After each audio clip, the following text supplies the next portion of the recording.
We are finished with the question because still we are having question. Achha, sorry. Yeah. Somebody is asking question. I just wanted to ask about organ donation. Sorry. Organ donation. You're donating something.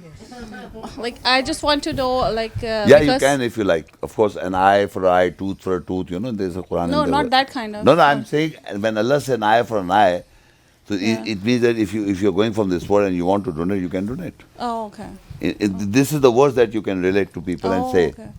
That's what I was saying. Because a lot of times they say that it's the desecration of the body, like No, how no. it's When fine. Allah says an eye for an eye, tooth for a tooth, what Allah is educating us that if you hurt somebody's eye, then Allah will hurt your eye.